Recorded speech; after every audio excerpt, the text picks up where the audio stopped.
I didn't start university until I was in my mid-20s and found myself at university with a bunch of 18-year-old kids who were a lot of fun but very hard to live with.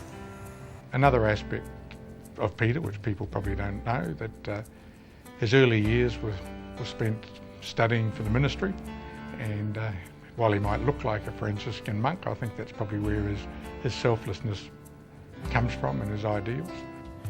I've probably known Pieter about 20 years, but I guess I met him maybe 15 or so years ago personally, because he's the type of guy that you always know. He's always been in the industry, you always hear his name and you feel like you know him long before you ever meet him.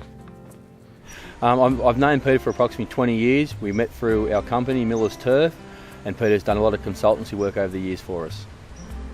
I met Pieter by visiting him at the Australian Turf Research Institute in Concord back at about 1972. His name was pretty well known then in the turf management circles. I'd heard about him and I thought this is a guy I should go and meet.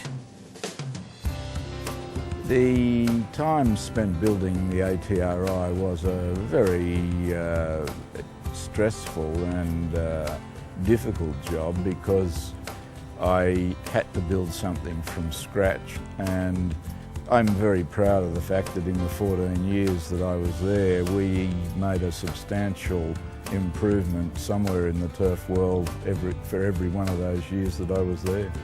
Well, Pieter, I saw him at a golf course superintendent's conference back in the early 80s, and he had his white beard then and his beret, and he was standing up there somewhat berating golf course superintendents and laying the law down to them. Quoll Turf came about through a friend I'd made who was the chairman of greens at Mona Vale Golf Club. We were having a beer in the pub one afternoon, and he pulled a cheque out of his pocket and said, "My wife gave me this cheque for $120,000 to invest for her this morning. What am I going to do with it?" And I said, "Well, how about we own a turf farm?"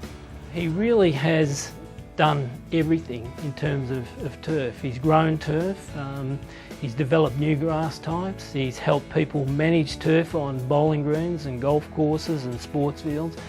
So he's done it all, and if we were having a look at a point in time at which this whole industry started to blossom, it would be very much with Pieter McMahon.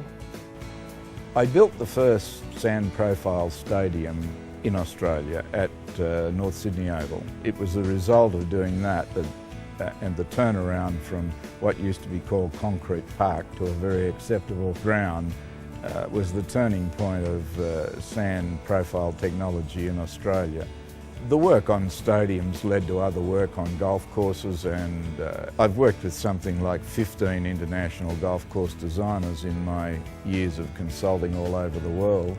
Probably the most challenging job apart from them was setting up the largest turf farm in China.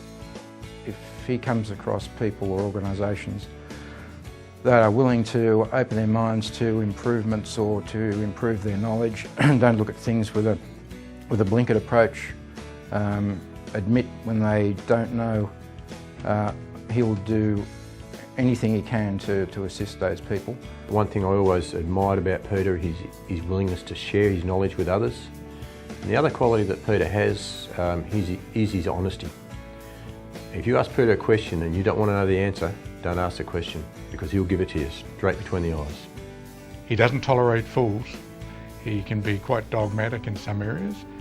I was first approached about the one-day cricket through a gentleman called Fred Bolton, who had been influential in the rebuilding of the Australian Golf Club for Kerry Packer. He worked for Jack Nicklaus, and I was invited to lunch one day with Richie Benno and Fred Bolton to discuss whether it would be possible to put portable wickets into the Sydney Showground. That was the beginnings of when Packer began his pyjama cricket.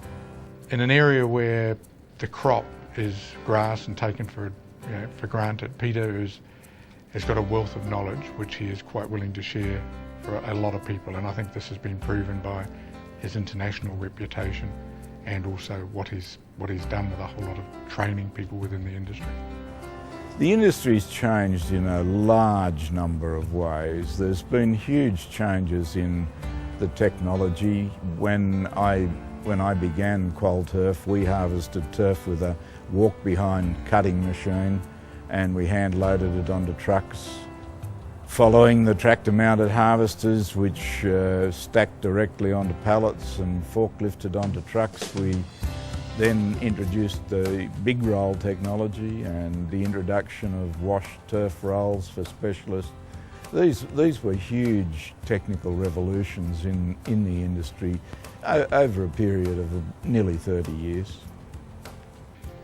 I think looking at the attributes for Graham Gregory in making a contribution to horticulture, Pieter he's done it all. I have many memories of Pieter wandering around a paddock somewhere with his head down, looking at grasses, picking up bits of grasses, sticking bits of grass in his pocket. I think he will always have that interest. When Pieter leaves the turf industry, there'll be a wealth of knowledge lost and will never be replaced, so I hope Pieter doesn't go anywhere. Look, the future for Pieter could be anything he wants to within this industry. Where the future goes from here, I guess, is certainly up to Pieter, but I know there's no parameters for him. I'm supposed to be enjoying retirement, but since I can't spell that word, it becomes a little difficult because I love what I do, I'm good at what I do, and I totally enjoy what I do. Well, I think Pieter deserves the award simply because he's made a greater contribution than anyone else I'm aware of in the industry. I think his greatest achievement is that he's given Australia a sort of iconic figure that stands right alongside anyone in the world. Like, there's no need to go overseas for the overseas expert, like he's living right here. Pieter, congratulations on getting this award. Your contribution to the turf sector is unknown from all these other people here who are involved in the wider horticultural family, but mate, well done and well deserved. Pieter, it's been great news to hear that you've won this award.